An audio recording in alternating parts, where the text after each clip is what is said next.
When I said it out loud, it didn't sound as good. I couldn't be as proud of my original thought. I'm not trying to whisper what should be bought, but I can't imagine being out of control. I knocked off the top, my head and I, when I'm all alone, but we're in my prime, don't want the throne. What I'm doing just fine, just so long as I'm having a real good time.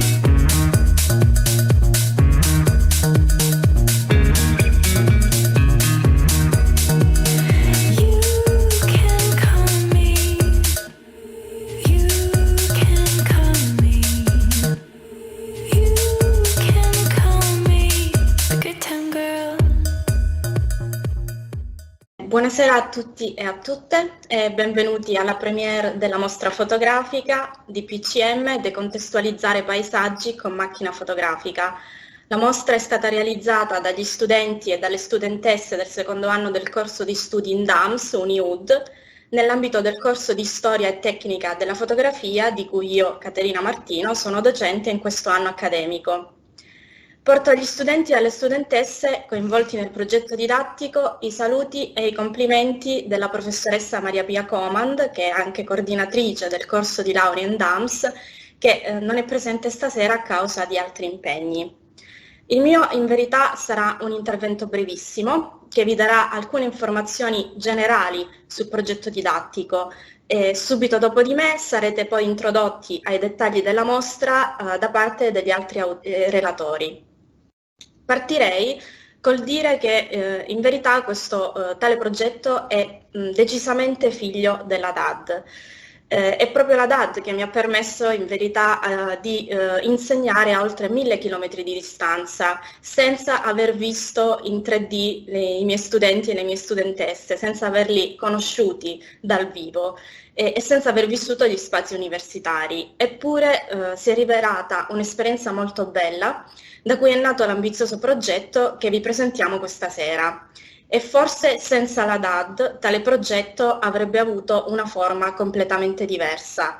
Non posso che partire dalle due sfide che hanno caratterizzato tale progetto. La prima è stata quella di organizzare e gestire telematicamente una parte pratica all'interno di un corso basato e centrato sulla teoria e la storia della fotografia. Di recente Massimo Recalcati ha affermato che la DAD non può sostituire di certo i normali processi di educazione e istruzione, ma ha aggiunto: in questo particolare periodo storico non possiamo fare altro che trarre il meglio da essa. E ho provato a farlo, ideando una mostra virtuale, progettata e organizzata interamente in modalità telematica, sfruttando e adoperando gli strumenti e le possibilità che la DAD mette a disposizione: sondaggi, video call, chat, archiviazione digitale, condivisione e modifica simultanea dei file e altro ancora. Queste procedure virtuali hanno comunque implicato e richiesto un'operatività di gruppo reale, che ha portato gli studenti dall'essere un insieme di individui autonomi a un gruppo coeso, collaborativo, di aiuto reciproco, un gruppo che ha dialogato e che ha preso delle decisioni, anche ben oltre l'orario stabilito delle lezioni. Persino il nostro spazio espositivo, quello che appunto ospiterà la mostra, è figlio di questi tempi, un profilo Instagram che si alimenterà dinamicamente nel corso delle prossime settimane, con gli scatti dei partecipanti alla mostra. La seconda sfida di questo progetto è stata quella di far calare gli studenti e le studentesse nei panni di artisti e di artiste della fotografia contemporanea. Artisti e artiste che riflettono sul presente, su una condizione attuale, ma anche un altro tipo di riflessione importante che trova fondamento nei contenuti del corso che abbiamo tenuto appunto nel primo semestre, e cioè la fotografia di paesaggio, che viene ripensata, reinterpretata, ricontestualizzata, però ai tempi del coronavirus, quindi in un'epoca in cui essa sembra perdere la sua connotazione specifica, cioè l'idea del viaggio, l'esplorazione del territorio, la scoperta di nuovi luoghi e così via.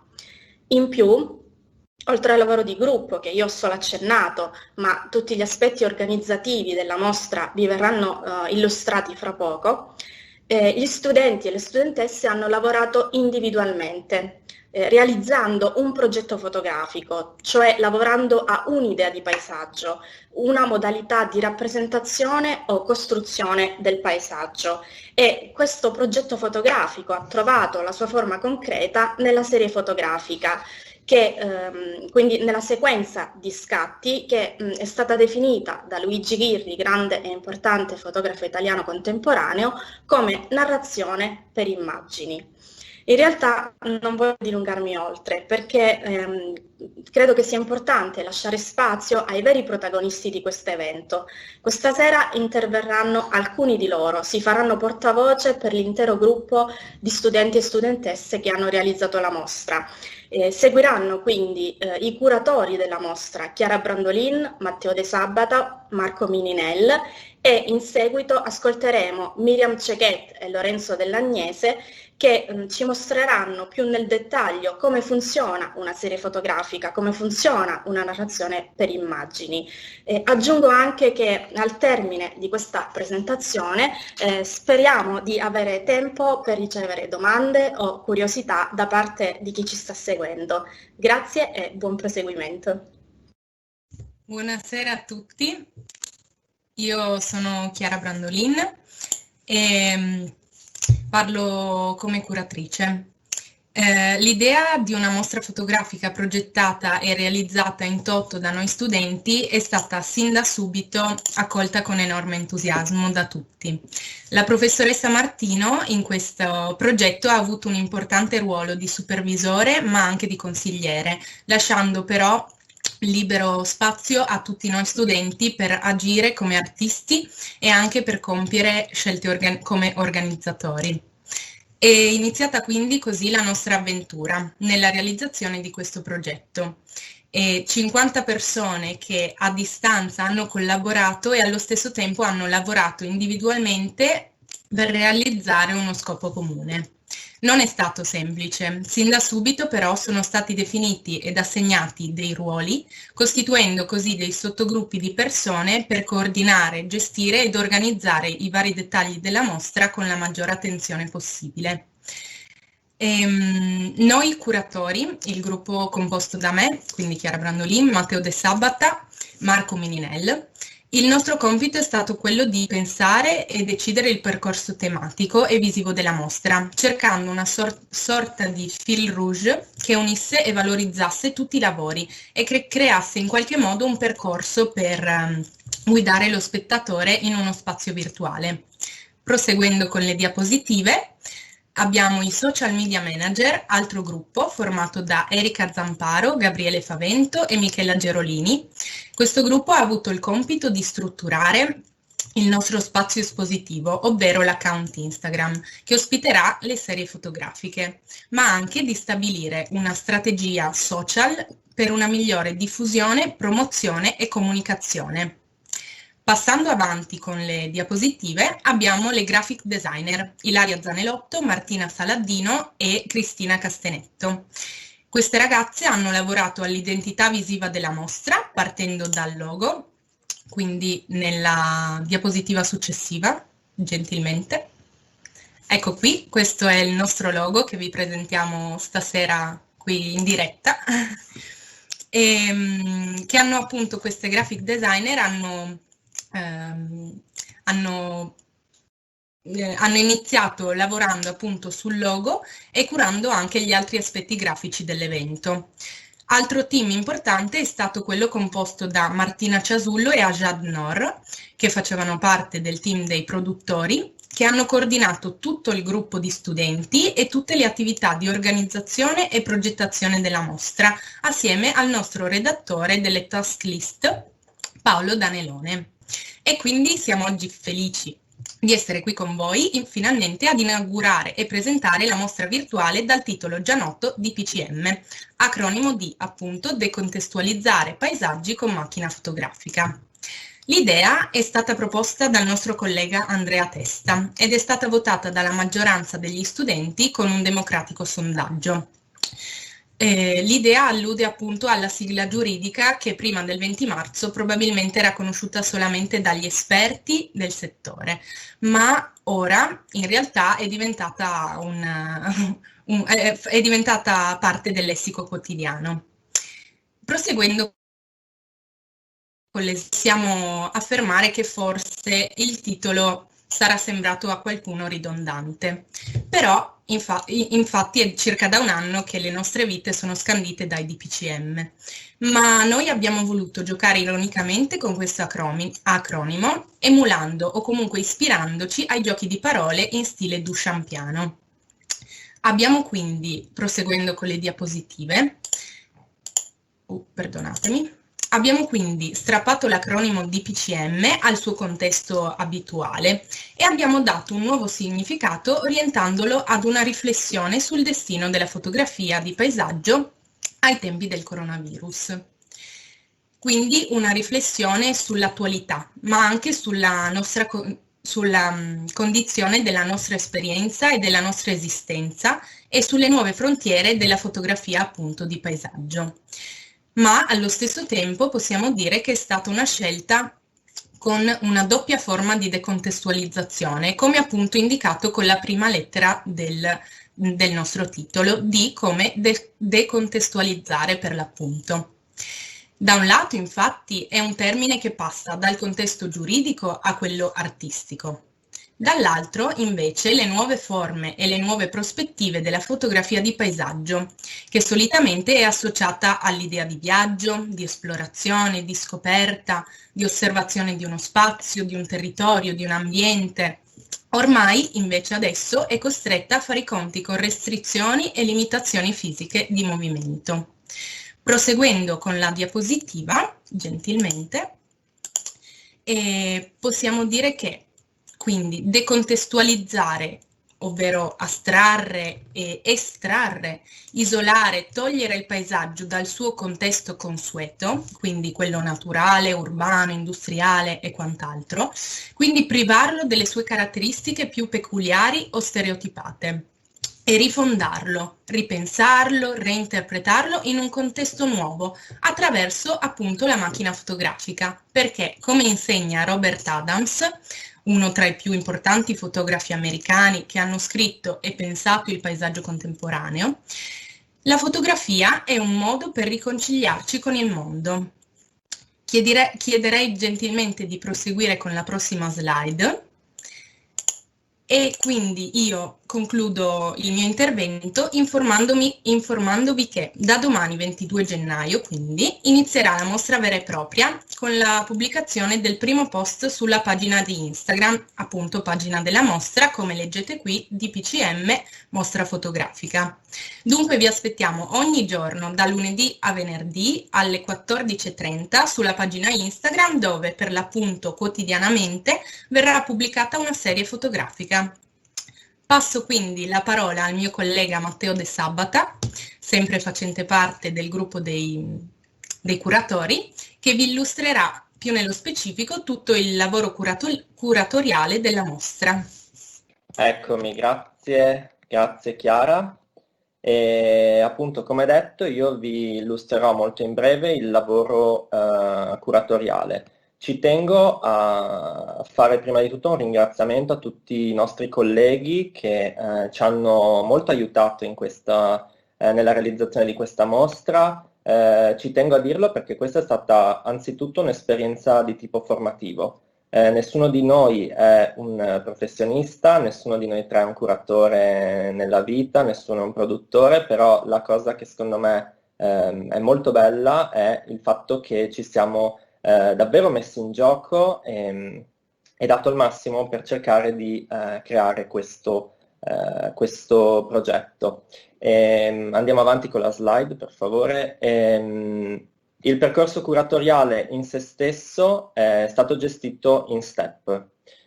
Siamo partiti quindi da un file condiviso che vedete sullo sfondo, condiviso su Teams, dove ogni studente artista ha inserito alcune informazioni riguardo la serie fotografica, in particolare inizialmente con un titolo e una piccola descrizione.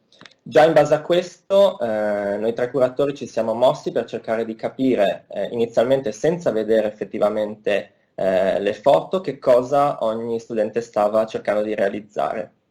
Abbiamo individuato inizialmente dei macro temi comuni e poi man mano che le serie fotografiche venivano presentate o durante le lezioni, perché ci sono state delle lezioni appunto atte a queste presentazioni, oppure anche in altri momenti, anche in privato, questi macro temi si sono in qualche modo ristretti, trasformati, quasi come fosse un naturale processo di scrittura, e quindi sono nati in qualche modo i capitoli che poi saranno presentati dal mio collega Marco. Dopo questa parte ogni serie è stata approvata in primis dalla professoressa e poi caricata su un apposito canale sempre su Teams, e a questo punto questa condivisione naturalmente è stata fondamentale per noi per capire effettivamente in che capitolo potessero essere inseriti, e dopo ciò insomma il lavoro grosso è stato fatto. Dopo di questo, Gian Andrea, se possiamo andare avanti, abbiamo pensato al fil rouge che ha già citato Chiara, e quindi in qualche modo un percorso che potesse guidare gli spettatori nella varietà dei paesaggi rappresentati e anche nelle idee degli artisti. Visto la nostra passione per il cinema, ci siamo immaginati inizialmente una sorta di zoom in, quindi un movimento di macchina che passasse in qualche modo da immagini più esterne, più totali, più complete, a immagini che vanno a indagare l'intimità, a volte anche il nascosto, con quel processo duchampiano che è stato già citato, della decontestualizzazione, quindi che dà vita nuova e nuovi significati agli oggetti ritratti.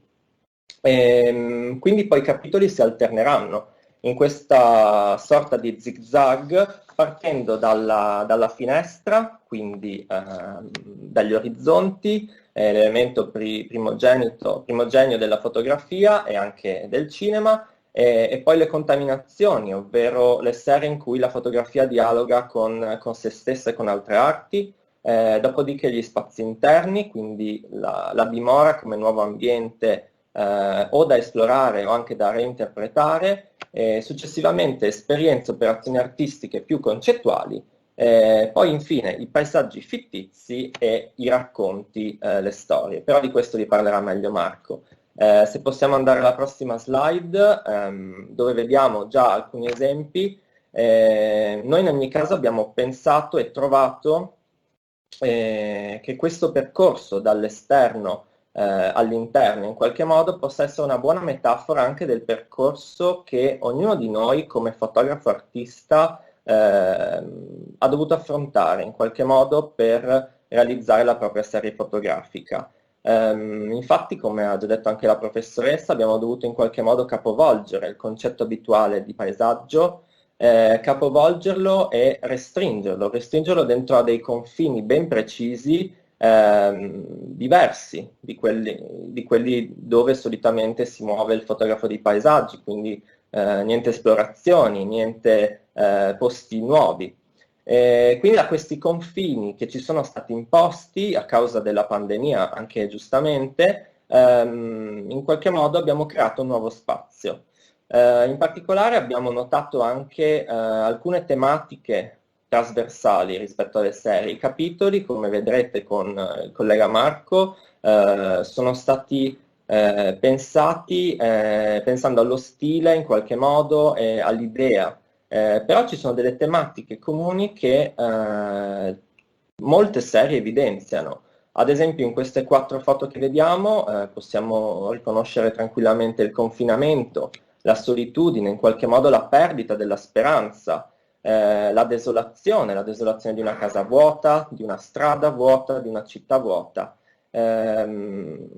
E la risposta, una risposta che è innanzitutto una sorta di viaggio immaginario per convincersi anche solo per un attimo che la situazione non è quella che è. Quindi abbiamo ad esempio foto che parlano di flashback, che parlano di tempi in cui i problemi pandemici non esistevano.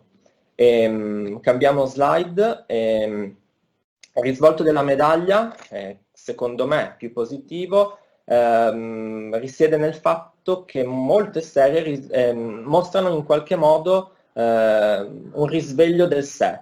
Quindi sono serie introspettive che riflettono su che cosa questa quarantena può aver portato di buono.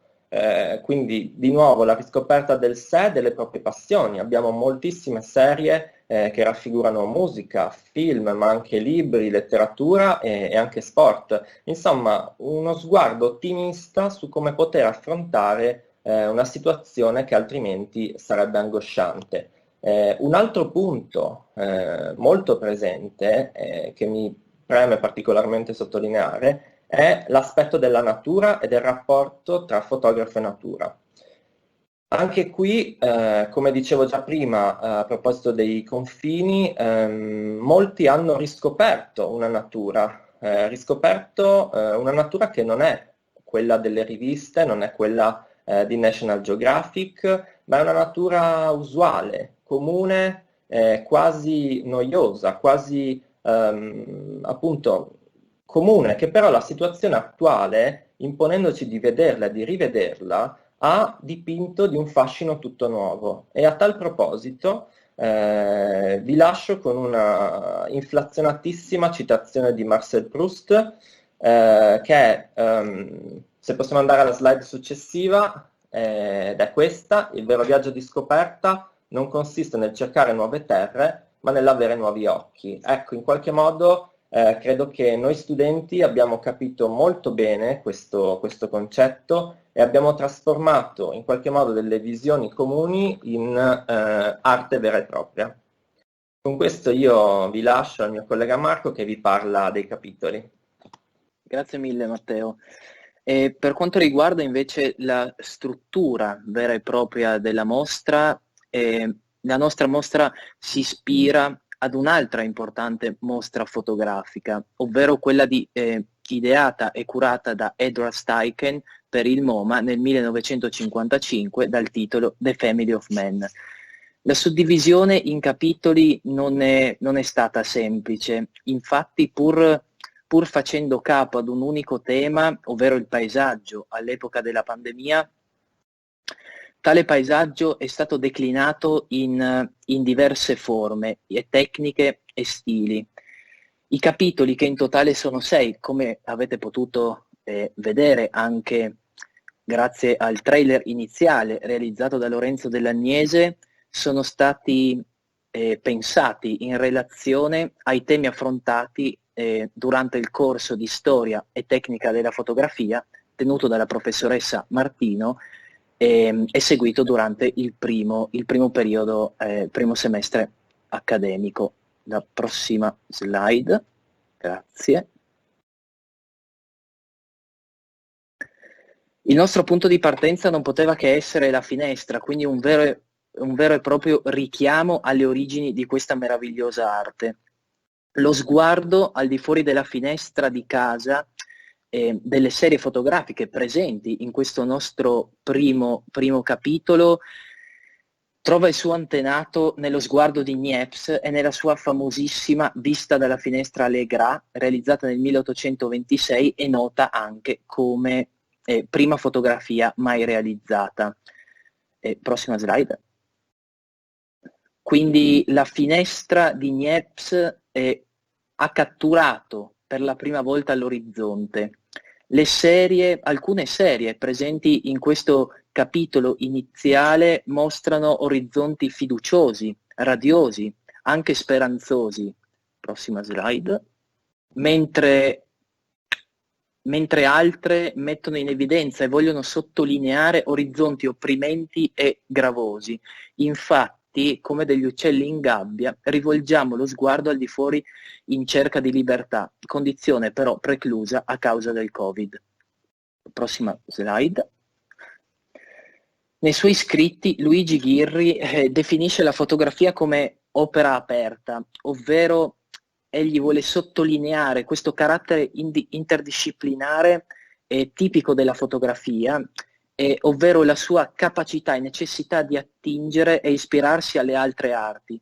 Infatti la fotografia si lascia contaminare da pittura, cinema, musica, ma anche dalla stessa fotografia. Prossima slide. Grazie.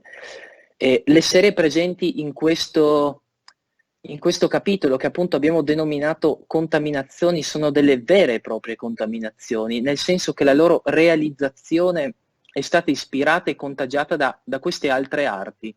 Libri, dischi, film, fotografie stesse diventano per gli artisti materia prima per rappresentare il loro paesaggio durante questa pandemia, ma soprattutto in forme molto originali e simboliche. Prossima slide. Grazie. Ovviamente in questa serie in queste contaminazioni sono presenti riferimenti all'invenzione dei fratelli Lumière, in quanto la maggior parte dei partecipanti a questa mostra sono studenti e partecipanti appunto del corso di laurea di DAMS. Tuttavia non mancano fonti di ispirazione legate alla fotografia. Prossima slide. Come ad esempio il found footage, i Google Grams di Fontcuberta, i tipi vegetali di Blossfeld, oppure anche i paesaggi contemporanei della New Topographics.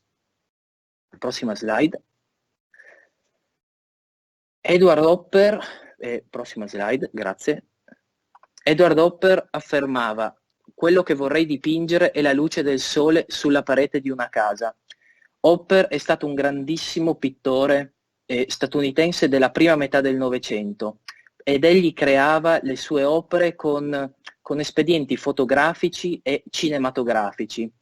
Tali opere hanno ispirato i più importanti fotografi contemporanei, in primis Gregory Crewdson, il quale crea le proprie fotografie con sapori cinematografici e pittorici. Prossima slide. Grazie. Questo capitolo appunto si basa su questo effetto di narrazione ibrida, ovvero che mette in scena il paesaggio casalingo, quotidiano e umano.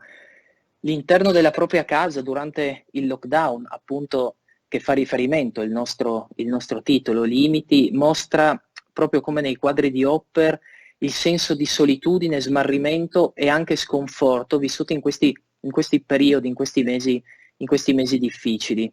Aleggia in fondo in ogni fotografia una dimensione sospesa e straniante, nella quale regna la solitudine e lo smarrimento. Grazie. Prossima slide. Per quanto riguarda il quarto capitolo della nostra mostra, dal titolo Verifiche, è senza dubbio stato per noi curatori forse quello più complesso, in quanto racchiude diverse esperienze artistiche, ovvero proiezioni, light painting, sovrapposizioni, collage e anche performance. Per questo motivo, prossima slide, per questo motivo ci è sembrato adatto e interessante intitolarlo Verifiche come vero e proprio omaggio alle famose sperimentazioni di Hugo Mulas. Prossima slide, grazie. Il tono di queste serie è più concettuale. Infatti compiere un'azione o un'operazione artistica e di conseguenza fotografica non significa tanto produrre un'opera, ma soprattutto mettere in scena un'idea, il proprio pensiero artistico. Prossima slide. I paesaggi presenti in questo quinto e penultimo capitolo della nostra mostra, dal titolo appunto Artefatti, mettono in discussione la rappresentazione oggettiva e autentica solitamente associata alla fotografia. La serie, questo capitolo si può formare da due ulteriori sottogruppi. Prossima slide. Grazie. Il primo infatti è costituito da serie più concettuali. Infatti gli autori hanno fatto della fotografia macro la propria protagonista, cercando così di decontestualizzare il soggetto per andare a creare quello che è il loro paesaggio. Prossima slide. Per quanto riguarda invece il secondo sottogruppo, questo è caratterizzato dalla creazione di paesaggi, dalla creazione vera e propria di paesaggi inesistenti tramite trucchi visivi, ma anche manipolazioni digitali. Prossima slide. E infatti vanno così, gli autori presenti in questo capitolo vanno così ad emulare l'esempio della Sullivan, di Camps, ma anche di David LaChapelle. Prossima slide. Per quanto riguarda invece il nostro ultimo capitolo in mostra, esso si può racchiudere in un'unica domanda: è possibile raccontare una storia attraverso la fotografia? Ovviamente a tale domanda la risposta è affermativa. E questo è dato soprattutto da molti casi presenti nella storia della fotografia, come ad esempio dalle messe in scena pittorialiste di Julia Margaret Cameron alla madre migrante di Dorothea Lange, ma anche dai fotoessay del fotogiornalismo agli istanti rubati e creati da Henri Cartier-Bresson, oppure dalla narrative art di Duane Michaels ai fotogrammi del già citato Crutzen. Alcune di queste serie quindi vanno a documentare, a registrare, cercano di catturare un paesaggio che dialoga ed interagisce o fa semplicemente da ambientazione ad una storia. Vanno quindi gli autori a creare un vero e proprio viaggio. Prossima slide. Alcuni invece hanno cercato di restituire un racconto biografico volto soprattutto a sottolineare l'emotività provata dall'autore durante questo periodo assai complesso. Prossima slide. Vorrei concludere questo mio breve intervento con una famosa frase di un grandissimo maestro della fotografia. Fare una fotografia vuol dire allineare la testa, l'occhio e il cuore. È un modo di vivere. Grazie mille, io adesso passo la parola ai rappresentanti degli studenti, i quali ci andranno a far vedere, a mostrare e a descrivere le proprie serie fotografiche. Buonasera, io vi porto l'esperienza insieme anche al mio collega Lorenzo di noi studenti e anche di alcune difficoltà che abbiamo riscontrato in questa attività. E dal momento in cui ci è stata comunicata la realizzazione di questo progetto, ci siamo resi conto che bisognava mettere in atto le conoscenze che avevamo acquisito durante le lezioni teoriche del corso con la professoressa Martino. La principale difficoltà che abbiamo riscontrato è stato appunto modificare questa nostra idea di paesaggio esterno e quindi di portare il mondo nelle nostre case. Se inizialmente questo ci sembrava un limite, grazie anche ai continui spunti che la docente ci ha fornito durante le esercitazioni, questo limite si è rivelato fondamentale perché ha messo alla prova la creatività di noi studenti e fotografi o comunque studenti sempre del DAMS, senza mai però dimenticare le conoscenze teoriche.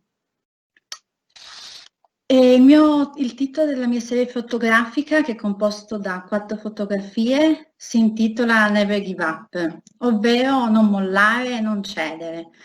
È in un momento storico dove appunto le motivazioni per andare avanti e non arrendersi sembravano molto poche, io sono ripartita dall'originario rapporto che ha l'uomo con la natura.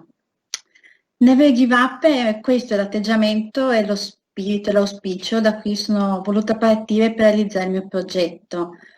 Infatti nel periodo di lockdown c'era questa sensazione che il mondo si fosse fermato e che il tempo sembrava non passare mai.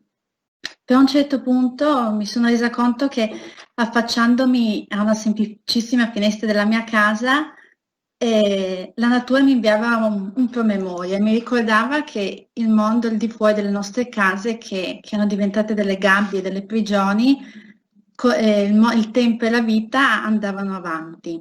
Infatti prendendo spunto partendo da questo concetto e soprattutto ispirandomi a Iris Sullivan, una fotografa americana che anche lei durante il lockdown ha creato dei paesaggi utilizzando degli oggetti banali quotidiani che tutti abbiamo a casa e che ha trovato a disposizione nella sua abitazione, appunto. Ho deciso di ricreare in differenti ambienti della casa e dei paesaggi naturali che fanno riferimento alle 4 stagioni, con anche differenti effetti di luce. Le prime 2 fotografie che potete vedere sono primavera e estate. La primavera, come si può vedere, ha una luce media e i fiori sono appunto il simbolo di questa stagione. Mentre l'estate è una luce molto più calda, così come lo sono le temperature di questi mesi. I campi di grano sono un paesaggio che per me richiamano immediatamente la stagione estiva e i papaveri sono, diciamo così, la rappresentazione del concetto da cui sono partita dal mio progetto, ovvero never give up, che non bisogna mollare, un po' questo fiore che spunta in mezzo ai campi.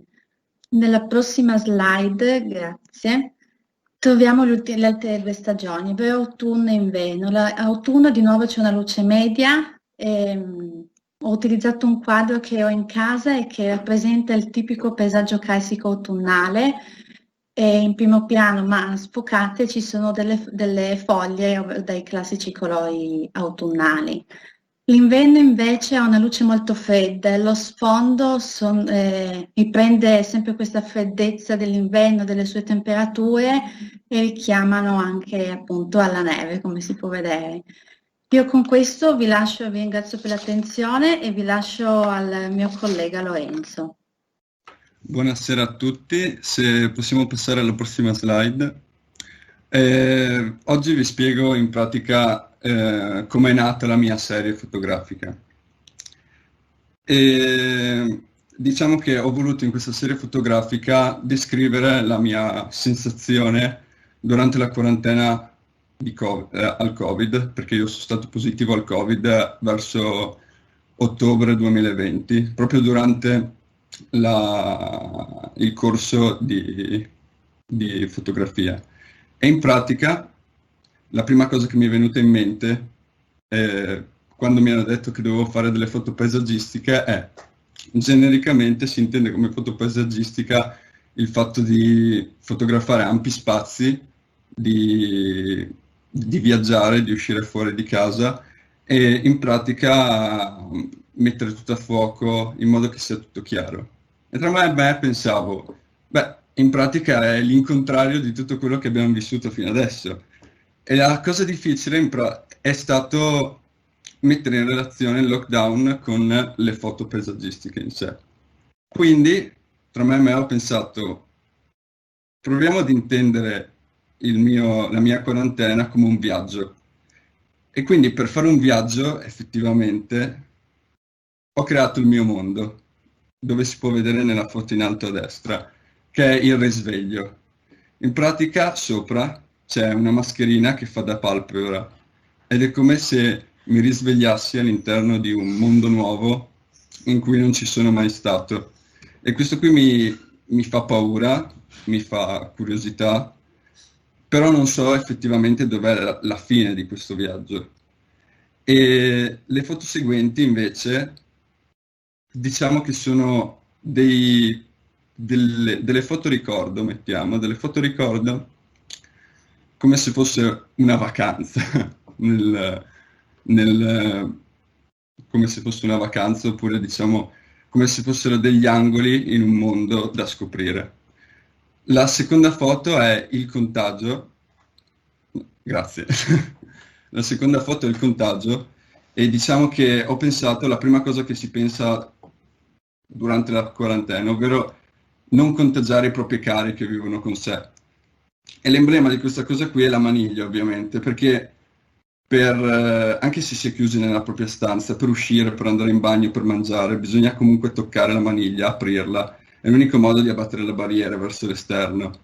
E di conseguenza, in pratica, la prima cosa che facevo quando mi svegliavo la mattina era uscire e pulire tutte le maniglie, come il pomeriggio e la sera, in modo da non contagiare i miei cari. La terza foto è quella che dà il senso generico alla mia serie, ovvero due simboli molto in contrasto tra di loro. Il tabacco, cioè il fumo, e la mascherina, dove la mascherina protegge i nostri polmoni, mentre il fumo li distrugge. Io sono un fumatore, durante la mia quarantena, dato che ero asintomatico, fumavo. Di conseguenza, tra me e me pensavo, ma perché fumo se esco con la mascherina per proteggere i miei polmoni? E questo qui non avrà mai una risposta, però spero che vi faccia riflettere. Si può andare avanti con la slide.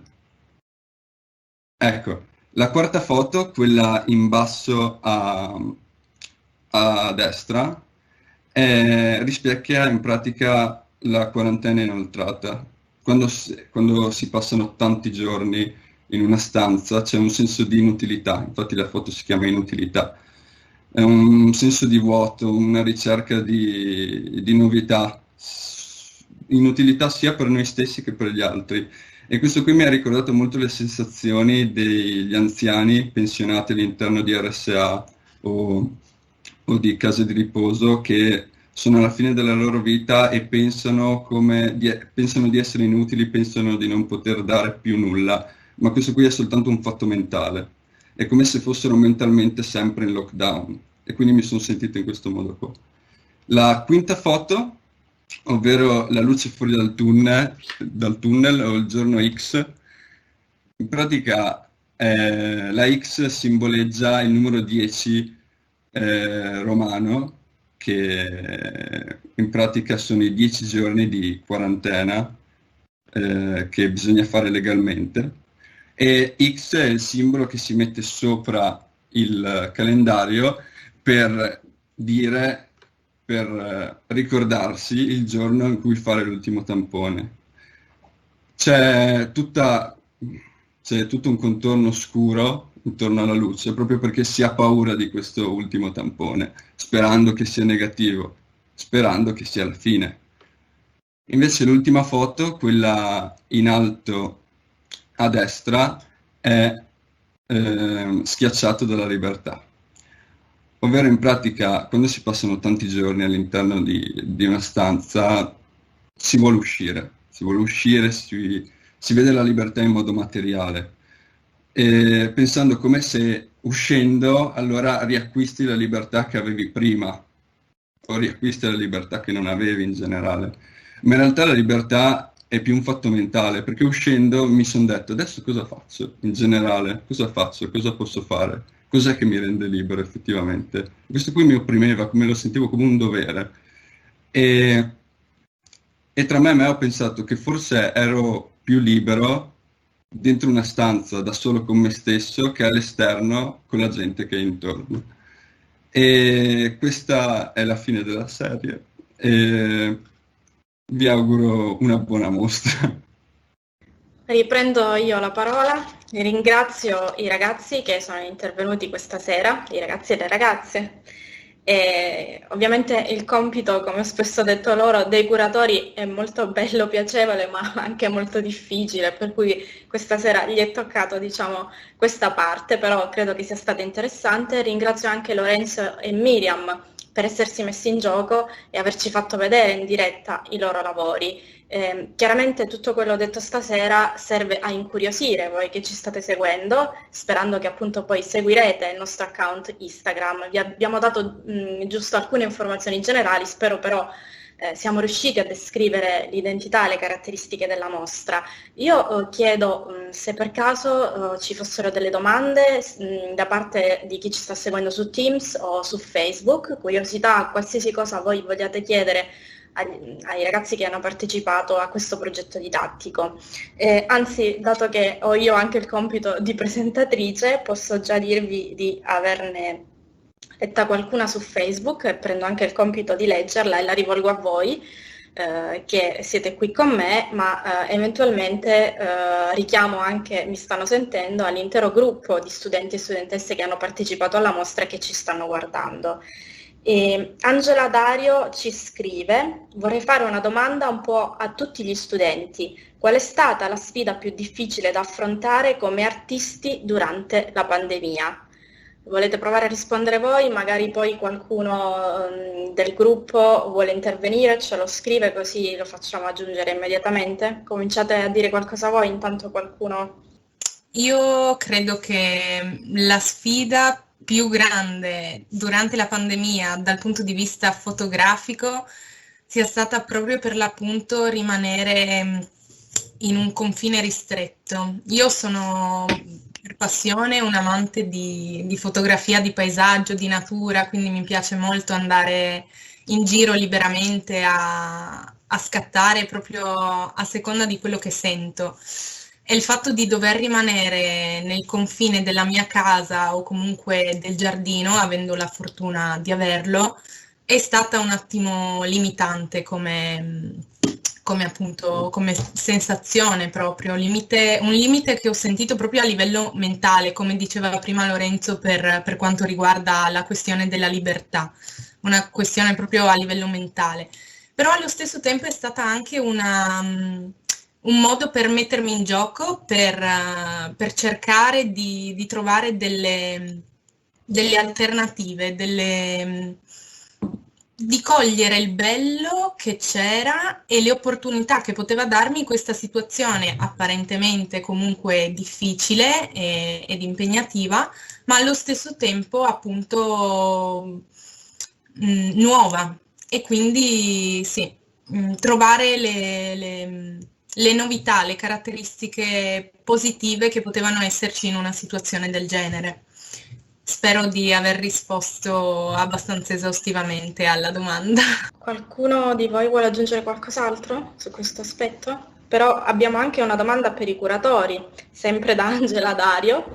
Si chiede, dal punto di vista dei curatori, qual è stato l'aspetto che hanno amato di meno? Vado io, poi magari Marco anche vuole dire qualcosa, anche Chiara. Penso che l'aspetto che personalmente ho amato di meno fosse proprio tutto il contorno di questa mostra, quindi la virtualità. Molto amante di ciò che è reale, magari avrei amato molto, forse molto di più, essere curatore di una mostra che poi effettivamente sarebbe stata, non so, in qualche modo appesa, no? Analogicamente quasi sulle pareti di qualche spazio, insomma. Però credo che sia stata una sfida, insomma. Io molti dei miei colleghi non li ho, come la professoressa, non li ho praticamente mai visti neanche a lezione, perché noi siamo quasi tutti del secondo anno, quindi abbiamo vissuto sostanzialmente un semestre la vita universitaria, dopodiché c'è stata negata in qualche modo.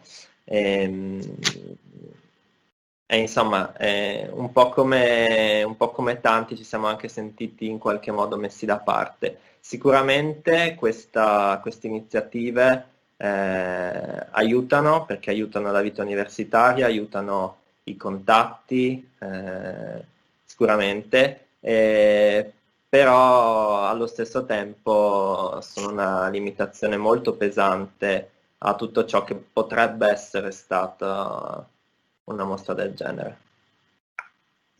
Credo che, se la regia me lo conferma, credo che abbiamo Andrea Mariani in collegamento, giusto?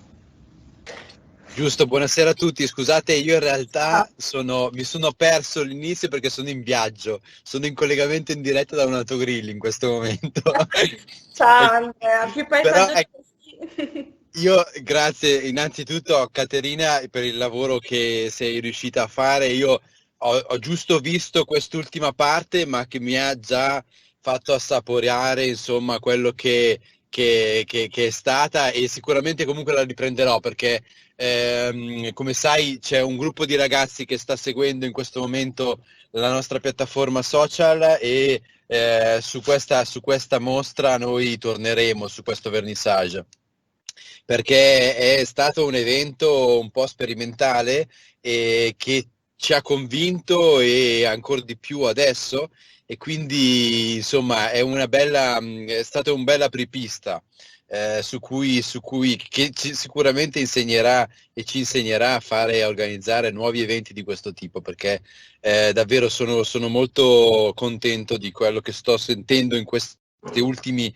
minuti. Però ecco, ci tenevo a fare i complimenti a tutti per quello che sono riuscito a vedere, ma insomma io ho visto una piccola preview in realtà questa mattina in laboratorio con Gianandrea, quindi qualcosina ho visto, anche se diciamo definizione bassa, però mi sono sembrati davvero dei lavori eccellenti e ancora più significativi perché nati in un contesto come quello che stiamo vivendo. Quindi davvero ancora grazie a Caterina e grazie a tutti voi per questo, secondo me, brillante esito. Detto questo, sicuramente è stata un'iniziativa originalissima e davvero sperimentale, quindi molto bene. Grazie Andrea dei complimenti, penso di rispondere a nome di tutti gli studenti e le studentesse e ti ringrazio anche per essere intervenuto. Speriamo appunto che potrai recuperare tutto, seguici anche tu sul nostro account Instagram così. Sì, no, vi seguo già su quello. Perfetto, ottimo, grazie Andrea, speriamo di rivederci presto. Grazie a tutti. Volevo aggiungere, non so se ci saranno altre domande, controllo un attimo la pagina Facebook, in realtà ci sarebbe una domanda per me, quindi se non ci sono altre domande potrei utilizzare la risposta come chiusura di questo incontro. La domanda è per la professoressa: qual è stata la soddisfazione più grande? La soddisfazione più grande è stata in realtà portare questa impresa a compimento, però in realtà è stato anche vedere lavorare con tanto impegno, tanta passione ed entusiasmo persone che davvero non mi hanno mai visto da vicino, quindi gestire una cosa così complessa non è stato facile. Ed è stata anche un'altra soddisfazione vedere poi i lavori realizzati, perché ora voi avete avuto un assaggio anche abbastanza veloce, rapido, però se seguirete l'account Instagram vi renderete conto della brillantezza di questi ragazzi, dei lavori che hanno realizzato, paesaggi diversi tra di loro, a tratti geniali, creativi, ognuno dal proprio punto di vista davvero molto particolare. Io stessa credo che non avrei avuto alcune delle idee che poi invece sono state realizzate, quindi sì, mi ritengo molto molto soddisfatta del risultato finale, anzi approfitto per ringraziare tutti gli studenti e le studentesse perché in realtà hanno accolto questa sfida che ho lanciato in una maniera direi estremamente positiva, appunto per utilizzare una parola che è diventata anche un po' pericolosa oggi, però sì, li ringrazio per l'impegno e l'entusiasmo che hanno messo in questo progetto. Niente, io direi che se non ci sono altri interventi potremmo salutarci, siamo stati nei tempi che avevamo previsto.